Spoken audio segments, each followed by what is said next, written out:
Hey guys, it is time to do a little bit of a wrap up for everything we read in June, as well as a sort of preview or telling of what is to come in July. I know this is a little bit late, but when we go through it, you will find out why I'm doing things a little bit differently in this video. Hey guys, if you are new here, welcome to the Book Path. I'm Nicole, and if this isn't your first rodeo, thanks for sticking around. So we are doing things a little bit differently in this video. I am doing my wrap up for everything I read in June. And then we're going to touch base on the very few things that I am kind of assigning myself to read in July. There wasn't a lot, so I didn't feel like doing a completely separate video for I think it was 2 books and then a third one got added. So I didn't want to do a whole video for just that. So I figured I would add that into this, and you might get it a little bit later, but it's still going to be kind of at the beginning of the month. So let's go ahead and get into everything I read in June. So in June, we had a lot of arcs that we were trying to get through. It was an arc heavy month. Not complaining. I am forever grateful to receive any arc that comes my way. So let's go ahead and get into it. The first one that we read was Spurred On by Elle Jordan. I did a separate video for this on my channel. I will link it down in the description below if you want to check it out. I ended up giving this one 4 stars. Really enjoyed it. It was, just a fun kind of, not necessarily fake marriage, but forced proximity Western ranch rodeo type of romance, and it was great. So check out that video if you want more information. Next up, we ended up reading The Last Lime Kiln by Coco Chambers. I got about halfway through this before I ended up DNFing. The book's premise was that you had a woman who was more towards middle age, and she had recently gone through a divorce. She was living in, I think, the south of France, in an island off the coast of France, where she was just finding her way back, and she's supposed to get tasked with kind of redecorating this billionaire's house, and throughout the process of this billionaire being grumpy and whatever, and her trying to be the sunshine, and he's also a divorcee, them finding kind of romance. And it sounded really good to me because I had seen movies like this, those type of Hallmark-esque movies that are really good and had good vibes. And so I wanted to read this, and about halfway in, I just wasn't feeling it. I felt the characters really just were kind of bland. About halfway in, and there had been a few flirts between the 2 main characters, but as far as the romance at that point, I figured halfway in we were going to have something, and the billionaire guy was barely existent. The interactions between them weren't really what I thought it was going to be. There was another younger man that she meets and kind of kindles something with, and I really, really liked him, but they pretty much squashed anything with him pretty quickly and pretty early on, to where it felt like there wasn't much of a climax that was going to be happening, or that I just didn't really care what was going to happen. And once that happened, I had spent I think a week or 2 trying to get through this book, and I knew that I needed to get to the other arcs that I had. So I made the tough decision, and I ended up DNFing it. But I'm sure there's going to be others that are going to absolutely adore it. So check out the comments on the book, see if it's something for you. Unfortunately, it just wasn't something for me. Next up, we have Grim Tide by Ivy Whitaker. This one was interesting. It kind of has this, I don't know, because it's not necessarily a toxic relationship, but there's definitely a lot of problems that lie ahead with things and misunderstandings in this. But you basically have Karina, who has gone through a traumatic event, and she's now found out that she's changing into basically some sort of wolf shifter. And she's been contacted by Avery, who is older than her. This is age gap romance. And he's saying that, if she comes and stays with him for a little bit, he can kind of guide her through these transitions and help her to kind of go through this. And so she does, and obviously she kind of falls first. He's trying to keep the lines of, I'm trying to help you. Also, it doesn't help that she is the same age as his daughter. So they form like a family dynamic there. And then you have these kind of things going on with the pack that Avery belongs to. Now that Karina has kind of stepped onto the pack lands there, they want to claim her as one of their own, but she doesn't know if she wants to be part of the pack. She knows she cares for Avery. She doesn't know how he feels for her. And there are some possibly criminalistic activities going on in this pack that aren't sitting right with people. So that was basically the gist of that. I gave it 4 stars. I thought it was really interesting. It was a fresher, different take on a pack dynamic and what's kind of going on when you have these two ends at odds. And there was like kind of a heavy mystery with it, as well as this kind of forbidden age gap, almost friend, like new best friend's father type of dynamic. So it had a lot kind of going on. I am curious to see where they take it. It did leave on a bit of a cliffhanger, and there's still some mysteries as to who put Karina through this change, like who did this to her for what reason. So there were still a lot of mysteries left off by this book, but it was very interesting to read. And so yeah, I gave that one 4 stars. Next, we ended up having Betrayals of the Broken by Jamie L. I'm going to botch this, but Tlax or Lax, it's T-L-A-X. This one was also an arc. Like I said, pretty much everything this month is an arc. Safe to assume arc. This one featured Ever and Elevander, and basically you have Ever going on a hike with her best friend, possible love interest, and they get taken by this kind of fae kingdom into this, I guess, unseen world bordering the world that she knew. And there is a lot going on in here. She is taken prisoner. They are put and held hostage to where they are basically accused of stealing magic. And the only way to get the magic is to basically dispose of them in order to reclaim that magic by the queen. And the guard that guards Elevander is he is definitely your darker romance kind of heartthrob. He is a darker fae with a history unto himself.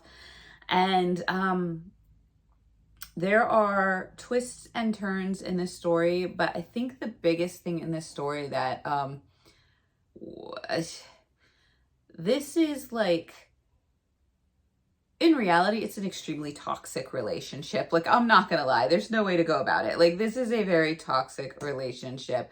Elevander is not very nice to Ever as things go on. There are parts of himself where he will seem nice and sweet, and he kind of wants this claim over her. But at the same time, he is putting her through absolute hell. And I just, like, as much as I'm like, if you know my channel, you know me, I'm not one for toxic relationships. I really, they turn me off of a book really quickly. I just don't, I'm like, this is just, don't care, don't want this to happen. However, in this book, this one had an interesting kind of way of presenting it, because you're still kind of waiting to be like, is this really who Elevander is? Who is Ever really? Like, everybody's got some secrets going on. What is going on? Is Elevander acting this hostile towards her? Is he really this hostile towards her? Like, you never knew what depths things were going through, because it felt like everybody was wearing mask upon mask upon mask upon mask, and there were secrets and secrets and secrets and secrets all throughout with this kind of like toxic romance. But was it really toxic? And yes, in parts it really is. But like, it was good. It was done well enough to keep me captivated to the end. I ended up giving it 4 stars. This is a very kind of darker fae world with a lot of triggers. Check triggers on this. Check the triggers. If you if that's something you need to do, I highly advise it, because the list is long on this one. Too long to put it in the video. Just check that out if that's something you need to do. The fae world is definitely darker in here. The friends are really good, but also you're wary of them. Like I said, there are secrets upon secrets and masks upon masks, and not everything is as it seems in this Wonderland twist of whatever's going to go on with your head. Like, it is definitely a like Vulcan mind melt of emotions in this story, but it was definitely worth the read. If you like a dark fae world, sort of enemies to lovers with that almost toxic kind of traits, lots of kind of passion. This does have some spice to it. And just a girl really, really trying everything she can to just survive. Like, she's definitely the epitome of a survivor. So definitely check that out.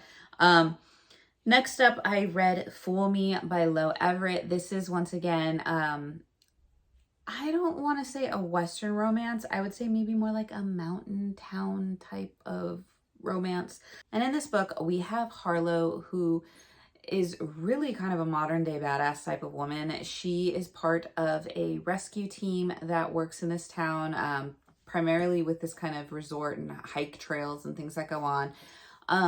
Her father used to head the team, but due to a tragedy, he no longer does so. She is now vying for that spot to head the team and kind of take up that mantle. She is at odds because her ex-boyfriend used to be on the team with her, and she blames him for part of the incident that happened with her father, as well as kind of just walking away and really kind of being a crappy boyfriend. Like, let's face it, he really was. And she is in this town, and a new vet has kind of moved in who used to grow up in the town, had left the town for a while, and is now back. And that is Atlas Kane. And they kind of start hitting it off right away when Harlow needs to bring her kind of partner, canine, who is also like her best friend, her pet, to his clinic after basically, I think the dog suffers like a sort of heat stroke for an animal after trying to rescue someone that had been injured. And they hit it off only for her to find out that that Atlas is her ex's older brother. Now, Atlas has some baggage with his brother as well to unload. Like I said, this guy was not a great guy, and you definitely feel for Atlas. And so basically, the two devise a plan. And so basically, the big triggering point in this book is that the ex is coming back to town. And not only that, but he is going to be the main opposition for Harlow to get her dream job. And everybody's kind of thinking that, oh, will Harlow be enough? Is she going to be harping because her ex is back in town? And so Harlow devises a plan to fake date the older brother, Atlas. And Atlas is kind of like, I already started kind of having feelings for you. Plus, it'd be great to stick it to my brother. Plus, being with you, even in a fake relationship, you're kind of like the girl that everybody loves in this town. So it might make me more endearing to the town now that I've come back and people kind of have their questions and aren't viewing me favorably.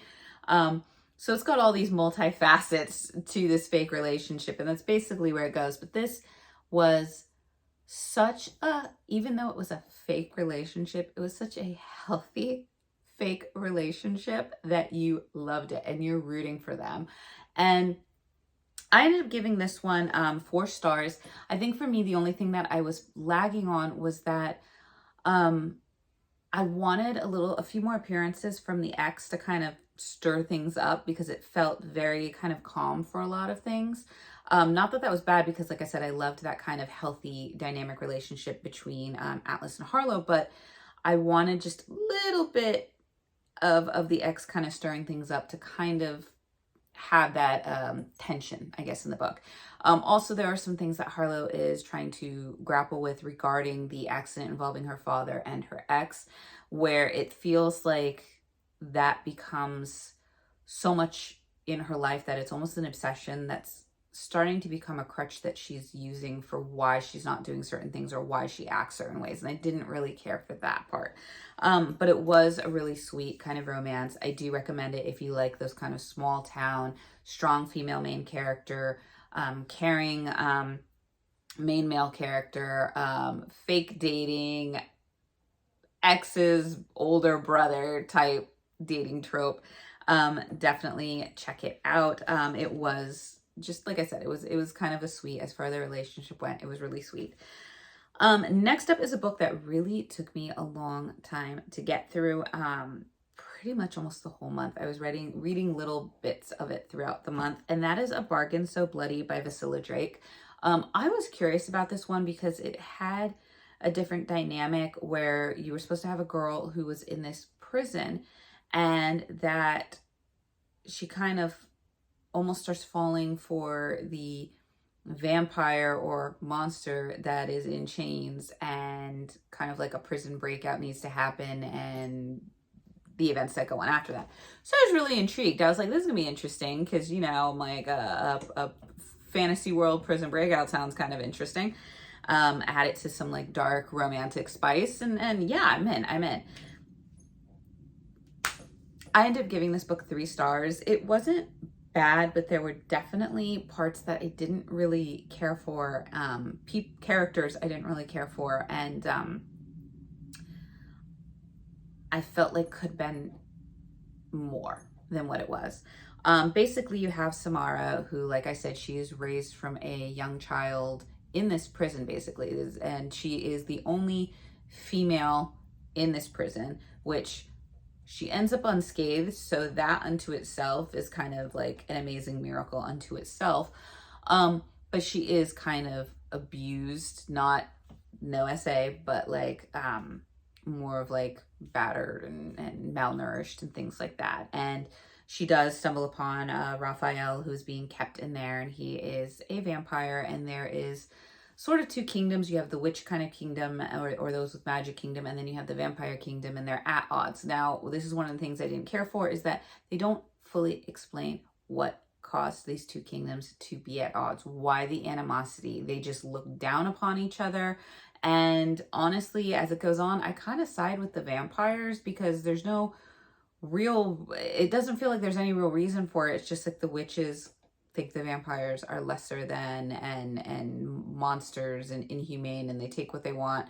And when you read the book, you really find out that's not really kind of the thing. And the vampires are a little bit more welcoming than the witches. So it was just really weird. The world was definitely a darker world. This is one that, like, when you picture it, it's very much like a Witcher grayscale, darker colors in your mind. It was interesting in the fact that you're finding out there might be more to Samara than meets the eye. And then you kind of had this protector romance kind of going on with Raphael, who is intrigued, and I believe he really cares for Samara. Like this one, not a lot of spice really happens in this, to be quite honest. It is a low spice. And I really didn't care for Samara. I started to in the beginning. I liked that she was kind of taking her destiny into her own hands. I liked that she was trying to protect herself in the beginnings of this adventure. And it started to seem as though she was starting to question the way that she had been brought up and this animosity towards the vampires. But once they get to the vampire kingdom, it's weird because it's like she snaps back into her prejudices, and so much so that it just kind of borders on that like self-chosen ignorance levels. And it just really made me not like her because there's so much going on in front of her to kind of be like, this is not really the way that you were thinking. But she just keeps refusing to see it. And it just really made me not like her. It's like, how much can you try to get through to you before it's going to get through to you? You know, every tiny little thing that maybe went towards what she had previously believed, she snatched onto it and just like obsessed on it. And that was like, yes, of course they're evil because they did this one little tiny thing. And yes, they're all like this. Like she would look for whatever kernel she could find of like to keep holding on to what she had been brought up to believe, rather than kind of seeing the goodness that was coming as well. So I just really didn't like that.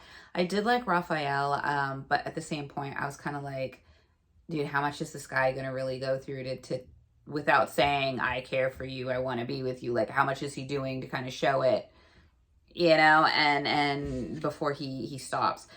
Um, it just, the ending was definitely interesting. Like it started to feel really slow, which is why it took me so long to read it. Like it's not a long book, but it just felt kind of slow without much happening. Like it's one of those ones where stuff's happening, but it doesn't feel like stuff's happening. It just feels kind of like going through the dailies. But it had stuff going on, and the world was very interesting. The world that was going on, like I said, I had a lot of questions about the world and the dynamics of the world and how systems were set up and the views and the beliefs. And I wanted more of that. Like, so that was really well done. And like I said, there were some side characters to this that I really kind of found fun. But the two main characters where the story's focus was and a lot of the pages were used on, it was kind of one of those, how much more does he have to do to prove himself? How much more do you need to kind of slap reality into you and be like, hey, maybe not everything's, let go. And that just kind of was where I was like really struggling. There was also a chapter where, like I said, I get it because she was in this prison from a very young age. There might not be things she understands. I also understand in the real world, there are women out there who, due to stress, weight issues, whether they're extremely athletic or not, do not always get their monthly visits on time or at a young age. Sometimes it comes later. And this book touches upon that in a very much like I'm watching the intro to Carrie way, where she doesn't understand what's going on. She thinks she's dying, and there is literally like a whole chapter or two given over to her first monthly visit. And it didn't really need to be in there. It really had no part of the plot, doesn't have anything to do with it, doesn't impact the plot, doesn't really impact the characters at all, except to maybe be like, let's remind you that she's not as experienced in the world by having her go through this, which, okay, I get that, but at the same time, if she's not that experienced in the world because she doesn't know what this is and she doesn't know things, then you would think that she might be a little bit more open to the things around her, informing her kind of decisions about things rather than remaining as prejudiced as she does. It's like she's wanting to learn, but then she's closing herself off to certain things. And like I said, that just kind of really kind of took me out of it. So I did end up giving that one 3 stars. Next up, we had Forever Then by, I think it was Rashay Stevens is how you pronounce it. I do apologize if it's incorrect. I liked this one. This is basically a story between Gretchen and Connor. Gretchen is the adoptive daughter into this kind of more wealthier family. She is exploring fashion merchandising in New York.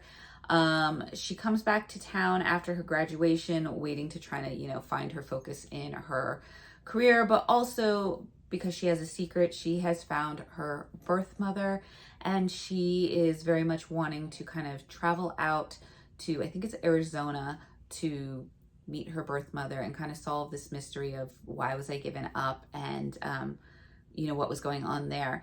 Add to this the fact that there is Connor. Connor is Gretchen's adopted brother's best friend.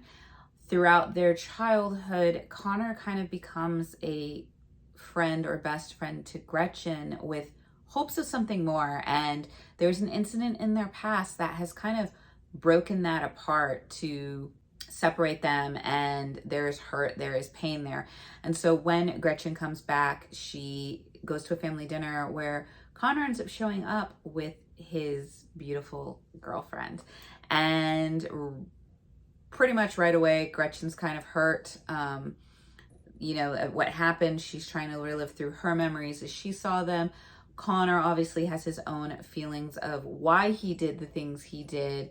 But he also feels, that love still towards Gretchen, even though he knows it's forbidden because this is his best friend's little sister.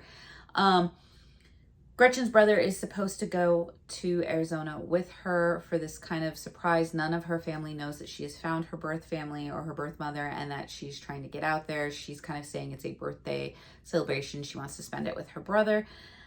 something comes up, her brother can't go, and so to have her be protected because the brother doesn't know what's going on between them, he sends Connor in his place. And obviously now we have our plot where you have them both out in Arizona for, I think it's like this 5-day, week-long birthday kind of excursion with an underlying deeper meaning to the trip.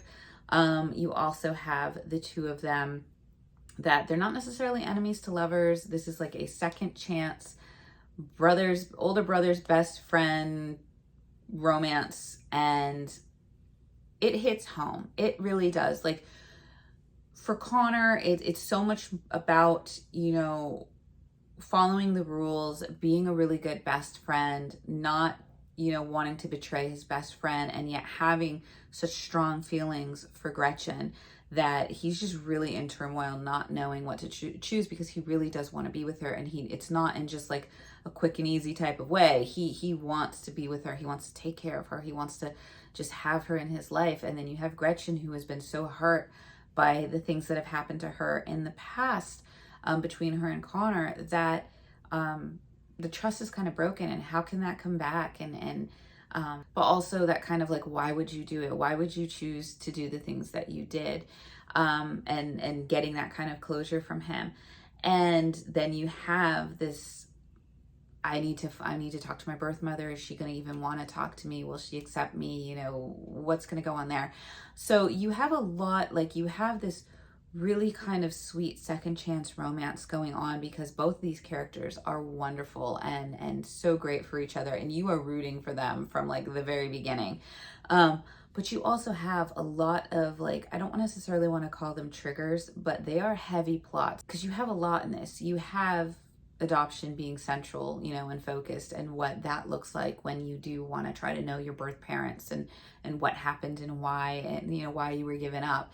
And you have that on both sides with the adoptive family that, they raised you, they love you, and that type of dynamic, as well as the people who gave you up and for what reason. You have also mentions of miscarriage.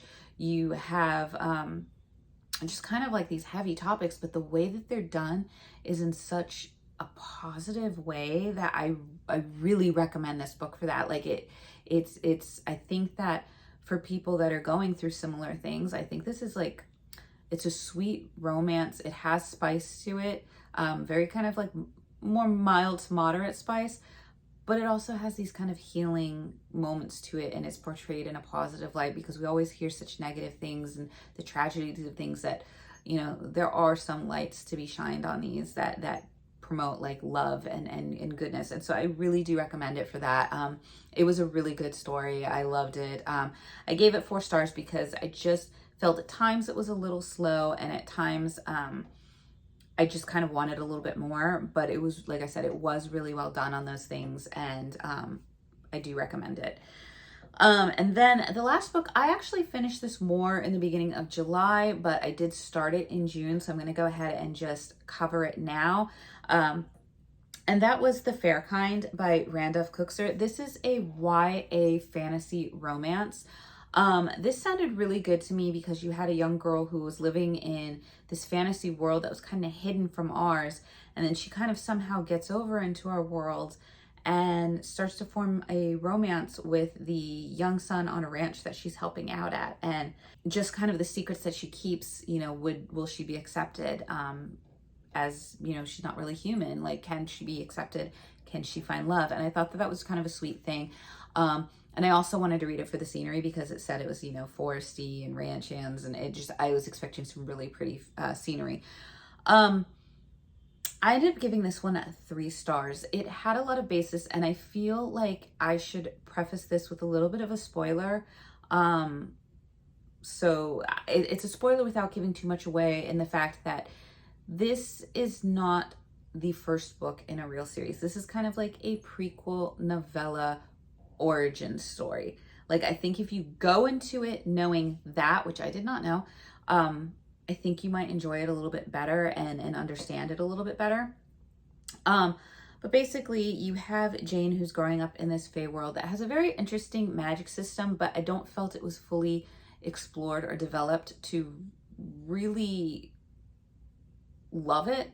There were things that I still had questions on as to, you know, if your offering or your power is predicted kind of right after you're born and you're not developing your powers, like what's going on there? You know, oh well, she doesn't know what her offering is. Well, how do you not know your offering if it's predicted in the beginning? Like there were just a lot of questions that I had with that.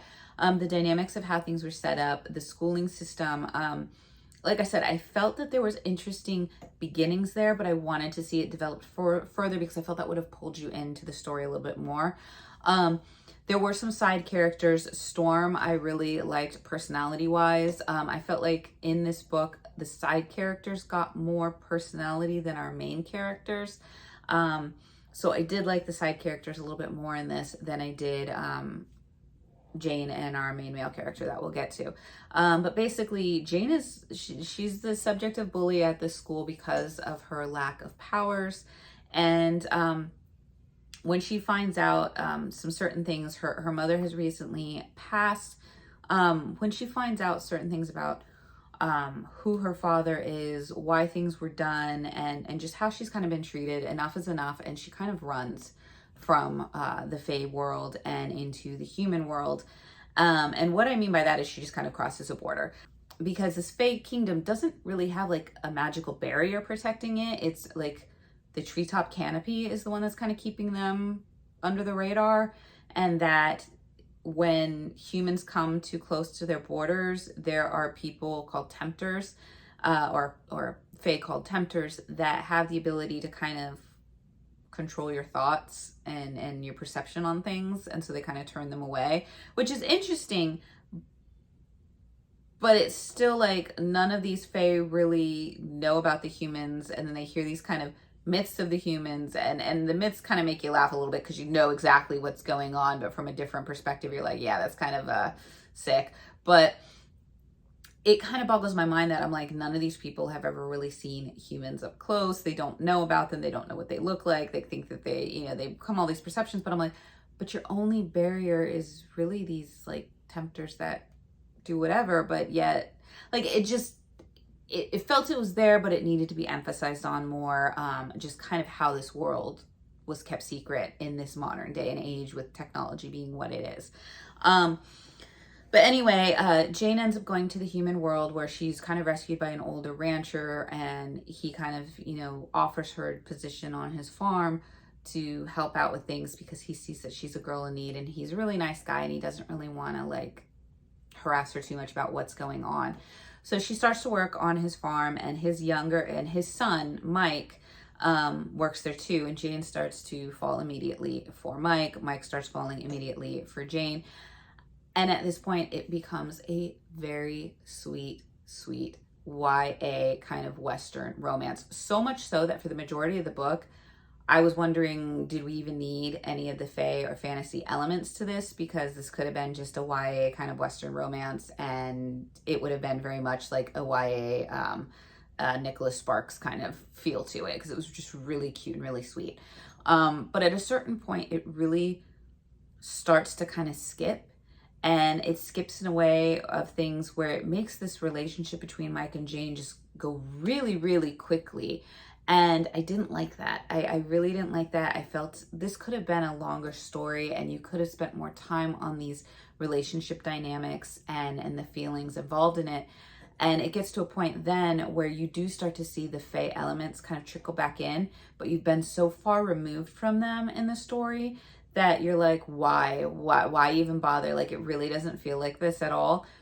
But then, and I want to say like the last 15% of the book, everything just kind of goes off the rails. Everything kind of goes off the rails in these unpredictable and almost kind of outlandish ways that I was like, wait, what? To where as you're reading it, you're like, this is almost kind of borderline ridiculous. Like it's just not making any sense. And finally you get to the end, and it is heartbreaking, and I just really feel for Mike in this story. Like I really, really feel for him. I can't give away spoilers for it, but I just will say that my heart retches for this guy. Like I really do.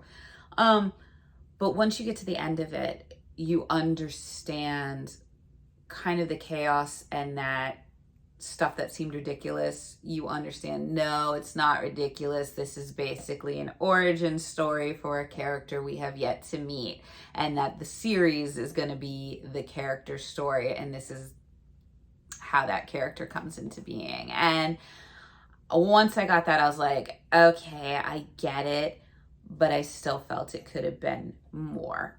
So I ended up giving it 3 stars. It's probably more on a lower 3-star for me, just because, like I said, I felt like this was that introduction, and I wanted more of the world, more things fleshed out, more personality given to the characters. It was a great basis for things, and maybe as the series progresses, those things are discussed more. The writing style, maybe presents the characters with more characteristics, more personalities that really makes them jump alive a little bit better for you. And that maybe explores those questions and dynamics into these worlds that I had had. It's just they weren't done in this book. So I do recommend it if you are looking for something that's more sweet and kind of more on the innocent to clean romance and spice. This is definitely going to be the one for you. It does have that fantasy realm. It does have that kind of Western realm in this. And I think we're going to get much more back into that fantasy realm as the series progresses and takes off. But I would recommend this probably, I would say, as early as maybe 12 or 13. I would feel safe having a 12 or 13-year-old read this and upward. Once again, it is even though the character ages in it put it probably more as a new adult, it is very much, I think, safe for the YA audience. And like I said, it's a fantasy contemporary world romance with some possible epic adventures awaiting it, if that is to be the case. But like I said, I ended up giving it 3 stars, and I'm gonna go ahead and include that in this video. So unfortunately, I was not able to get to a few books that are going to now carry over into July, but one of those was our Cocky Hero Club, and some sad news is that Kindle Unlimited is no longer carrying the Cocky Hero series. So when I went to go read my Cocky Hero pick for the month of June, it was no longer available, and there were no other books available going forward in the future. So that ends our Cocky Hero Club adventures, unfortunately, because I did it more because all the books were available on Kindle Unlimited. It was something free and fun to kind of do. So I might try to tackle something new going forward. Let me know your thoughts if there is something that you would kind of like to see, if there is a large series that, is kind of like that we can start tackling. Otherwise, we can do something where I have a lot of the books that I have amassed on my Kindle from Stuff Your Kindle days that I need to get to. So if you want to do that as our new thing, where we just pick one of those books that I had gotten and go after that and just kind of tackle, maybe call it tackle your Kindle pick or something. I don't know. Let me know in the comments below. So like I said, going forward, we only have a few more books because July as well, I had requested some arcs that I have gotten. So it's going to be another kind of arc heavy month. I don't feel as heavy as June, so hopefully I will get to some of those picks that I had in my book haul that I really, really want to get to. But there are 3 books to discuss that we need to get through in July. Obviously, I didn't get to my magical readathon pick for June, which was A Study in Drowning. So I do need to get to this one in July, even more so because the sequel to this is actually coming out in July. So if this is really good, I'm going to pick up the sequel and continue on. But this is something that we need to get through in July for Magical Readathon to keep our adventure in Aldea going. Next up is going to be our Magical Readathon pick for the month of July. And that one basically was to read a book at night. Like, you can only read this book at night. And so I wanted something fun and flirty to kind of read at night, just to be in a good mood. I didn't want anything that was going to like make my mood all before bed. So I ended up picking up the rule book. And as of right now, I am like halfway through it. I am flying off this. I loved I don't want to say the prequel to it. It can be read on its own, but I had read the cheat sheet by Sarah Adams. absolutely loved it and adored it. It was so much fun for like a sports romance, and it just made the team involved, the guys were just great. They were great. So I've started reading this one, and basically you have Nora Mackenzie's entire career lies in the hands of famous NFL tight end Derek Pender, who happens to be her extremely hot college ex-boyfriend. Nora didn't end things as gracefully as she could have back then, and now it has come back to haunt her. Derek is her first client as an official full-time sports agent, and he's holding a grudge. Derek has his sights set on a little friendly revenge if Nora Mackenzie, the first girl to ever break his heart, wants to be his agent. And oh, he'll let her be his agent. The plan is simple: make Nora's life absolutely miserable. But if Derek knows anything about the woman he once loved, she won't quit easily. Instead of giving in, Nora starts a scheme of her own, but then a wild night in Vegas leads to Nora and Derek in bed the next morning, married. With the rule book out the window, could this new relationship save their careers and spark the romance of a lifetime? So as I'm reading it, I am loving it. It is fun. It is great. There is cuteness. And I am very curious to see how it continues on. I'm also doing a buddy read this month once again. And for that buddy read, we are reading Long Live Evil by Sarah Reese Brennan. I liked this because I have seen so many anime as of late where people are reincarnated as like the villainous in their next life, and they have to kind of like beat the path to destruction and things like that. And this book very much gives those vibes, because you have, as her whole life collapses, Ray still has books. Dying, she seizes a second chance at living, a magical bargain that lets her enter the world of her favorite fantasy series. She wakes in a castle on the edge of a hellish chasm, home to the once and forever emperor, her favorite fictional character. He's impossibly alluring, as only fiction can be. However, in this fantasy world, she discovers that she is not the heroine, but the villainess in the emperor's tale. Time to assemble a rogues gallery of villains and hatch an evil plot. So I'm just expecting it to be all kinds of fun and flirty and spicy and just like those animes brought to life. So we will be reading this one in July as well.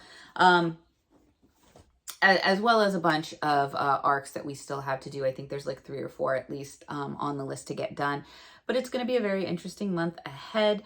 And we will just see how it goes. So this video has already been long enough. So thank you for bearing with me. Let me know what you read in the month of June. What was your favorite picks? What was your worst picks? Put them in the comments below. Share them, please.